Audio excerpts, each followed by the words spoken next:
يلد ولم يولد ولم يكن له كفوا أحد. بسم الله الرحمن الرحيم.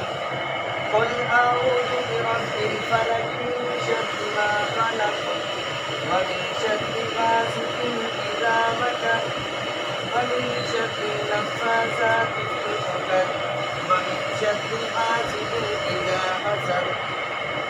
بسم الله الرحمن الرحيم.